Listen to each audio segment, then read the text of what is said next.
ನಮಸ್ಕಾರ ಗೆಳೆಯರೇ, ಇಂದು ನಾವು ಮಾತನಾಡೋದು ನಮ್ಮ ಜೀವನವನ್ನೇ ಬದಲಾಯಿಸಬಹುದಾದ ಒಂದು ಮುಖ್ಯ ವಿಷಯದ ಬಗ್ಗೆ. ಬುದ್ಧಿವಂತರಾಗುವುದು ಇದು ಜನ್ಮತಃ ಬರುವುದಲ್ಲ, ಇದು ನಾವೇ ನಿರ್ಮಿಸಿಕೊಳ್ಳುವ ಗುಣ.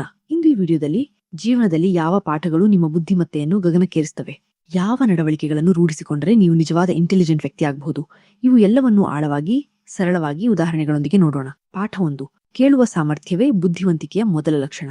ವಿಶ್ವದ ಅತಿ ಬುದ್ಧಿವಂತ ವ್ಯಕ್ತಿಗಳಲ್ಲಿ ಒಬ್ಬ ಆಲ್ಬರ್ಟ್ ಐನ್ಸ್ಟೈನ್ ಓದುವುದಕ್ಕಿಂತ ಕೇಳುವುದೇ ಹೆಚ್ಚು ಕಲಿಸುತ್ತದೆ ಎಂದು ಹೇಳಿದ್ದ.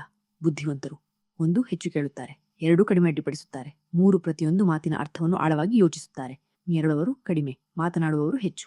ಆದರೆ ಕೇಳುವ ಅಭ್ಯಾಸ ಮಾಡೋದ್ರಿಂದ ಅದು ಜ್ಞಾನ, ಸಹಾನುಭೂತಿ ಮತ್ತು ತಾಳ್ಮೆಯನ್ನು ಕೊಡುತ್ತದೆ. ಹೊತ್ತಿಗೆ ಬೆಂಕಿ ಬೇಕಾದಂತೆ ಬುದ್ಧಿಗೆ ಉತ್ತಮ ಮಾಹಿತಿ ಬೇಕು, ಅದು ಕೇಳುವುದರಲ್ಲಿ ಸಿಕ್ಕುತ್ತದೆ. ಪಾಠ 2. ಪ್ರಶ್ನಿಸಲು ಹೆದರಬೇಡಿ, ಪ್ರಶ್ನಿಸುವವರು ಮಾತ್ರ ಬುದ್ಧಿವಂತರು. ಸ್ಟೀವ್ ಜಾಬ್ಸ್, ಬಿಲ್ ಗೇಟ್ಸ್ ಇವರಿಬ್ಬರಲ್ಲೂ ಇರುವ ಸಾಮಾನ್ಯ ಗುಣ ಏನು?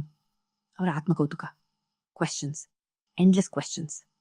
ಬುದ್ಧಿವಂತರು ಹೀಗೆ ಪ್ರಶ್ನಿಸುತ್ತಾರೆ: ಇದು ಏಕೆ ಹೀಗೆ? ಇದನ್ನು ಇನ್ನೂ ಉತ್ತಮವಾಗಿ ಹೇಗೆ ಮಾಡಬಹುದು? ನಾನು ತಿಳಿಯದಿರುವುದು ಏನು? ಪ್ರಶ್ನಿಸುವಿಕೆಯೇ ಪ್ರಗತಿಯ ಮೂಲ. ಪಾಠ 3. ದಿನನಿತ್ಯ ಓದುವ ಅಭ್ಯಾಸ, ಜೀವನ ಬದಲಾಯಿಸುವ ಶಕ್ತಿ. ಇಡೀ ಜಗತ್ತಿನ ಬುದ್ಧಿವಂತರ ಒಂದೇ ಸಾಮಾನ್ಯ ಅಭ್ಯಾಸ ಇದೆ: ರೀಡಿಂಗ್. ವಾರೆನ್ ಬಫೆಟ್ ದಿನಕ್ಕೆ 4-5 ಗಂಟೆ ಓದುತ್ತಾರೆ. ಎಲನ್ ಮಸ್ಕ್ ಪುಸ್ತಕಗಳಿಂದಲೇ ರಾಕೆಟ್ಗಳ ಜ್ಞಾನ ಗಳಿಸಿದ್ದಾನೆ ಎಂದು ಹೇಳಿದ್ದಾನೆ.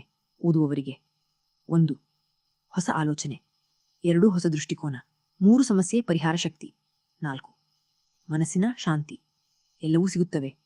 ದಿನಕ್ಕೆ 10 ಪುಟಗಳಾದರೂ ಓದಿ. 3 ತಿಂಗಳ ಒಳಗೆ ನಿಮ್ಮ ಯೋಚನೆ ಏನು ಮಟ್ಟಕ್ಕೆ ಹೋಗುತ್ತೆ ಎಂದು ನೋಡಿ. ಪಾಠ 4. ಬುದ್ಧಿವಂತರು ನಿಶ್ಶಬ್ದವಾಗಿ ಕೆಲಸ ಮಾಡುತ್ತಾರೆ, ಫಲವೇ ಮಾತನಾಡುತ್ತದೆ. ಥಾಮಸ್ ಎಡಿಸನ್ 1000 ಬಾರಿ ವಿಫಲರಾದರು. ಒಂದು ಯಶಸ್ಸು ಅವರ ಹೆಸರು ವಿಶ್ವದ ಎಲ್ಲೆಡೆ ಹರಡಿ ಹಾಕಿತು. ಬುದ್ಧಿವಂತರು ಜಾಸ್ತಿ ಮಾತಾಡುವುದಿಲ್ಲ, ಅವರು ಮಾಡುವುದೇ ಹೆಚ್ಚು. ಕಡಿಮೆ ಮಾತನಾಡಿ, ಹೆಚ್ಚು ಮಾಡಿ. ಶಬ್ದಕ್ಕಿಂತ ಕಾರ್ಯ ಜಾಸ್ತಿ ಬಲವಾಗಿರಬೇಕು. ಪಾಠ 5. ಸಮಯವನ್ನು ಬುದ್ಧಿವಂತರಂತೆ ಬಳಸುವುದು. ಬುದ್ಧಿವಂತರು 2 ವಿಷಯಗಳನ್ನು ವ್ಯರ್ಥ ಮಾಡಲ್ಲ: ಸಮಯ, ಶಕ್ತಿಯನ್ನು.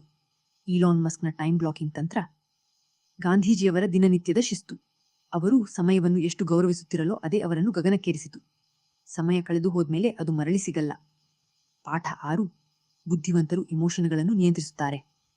ಬುದ್ಧಿವಂತಿಕೆಯಲ್ಲೇ ಅತಿ ಕಠಿಣ ಭಾಗ ಏನು ಗೊತ್ತಾ? ಭಾವನೆಗಳನ್ನು ನಿಯಂತ್ರಿಸುವುದು.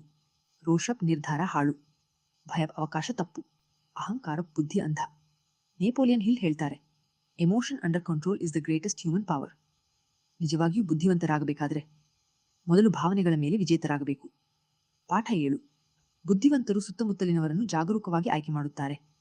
ನಮ್ಮ ಬುದ್ಧಿವಂತಿಕೆಯ 50% ನಮ್ಮ ಸುತ್ತಲಿನವರಿಂದ ಬರುವುದು. ಅದಕ್ಕಾಗಿ ಸ್ಟೀವ್ ಜಾಬ್ಸ್, ವಾಲ್ಟ್ ಡಿಸ್ನಿ ಮತ್ತು ಅನೇಕ ಸೃಜನಶೀಲ ವ್ಯಕ್ತಿಗಳು ತಮ್ಮ ಜೊತೆ ಇರುವವರನ್ನು ಅತೀ ಜಾಗರೂಕವಾಗಿ ಆಯ್ಕೆ ಮಾಡುತ್ತಿದ್ದರು. ಮುಂದು ಸಾಗುವವರ ಜೊತೆ ಇರುವುದು ನಮ್ಮನ್ನು ಮುಂದು ಸಾಗಿಸುತ್ತದೆ. ಪಾಠ 8. ವಿಫಲತೆಗಳನ್ನು ಬುದ್ಧಿವಂತರು ವೇದಿಕೆಯಾಗಿ ಬಳಸುತ್ತಾರೆ. ಬುದ್ಧಿವಂತರು ವಿಫಲತೆಯನ್ನು ಕೊನೆ ಎಂದು ನೋಡುವುದಿಲ್ಲ, ಅವರು ಅದನ್ನು ಹೊಸ ಆಯ್ಕೆ ಅಂತ ನೋಟ್ ಮಾಡುತ್ತಾರೆ. ಎಪಿಜೆ ಅಬ್ದುಲ್ ಕಲಾಂ DRDO ಯೋಜನೆ ವಿಫಲವಾದರೂ ಅವರು ಹಿಂದೆ ಸರಿಯಲಿಲ್ಲ. ವಿಫಲತೆಯನ್ನು ಪಾಠವನ್ನಾಗಿ ಮಾಡಿಕೊಂಡು ಮತ್ತೊಮ್ಮೆ ಎದ್ದರು.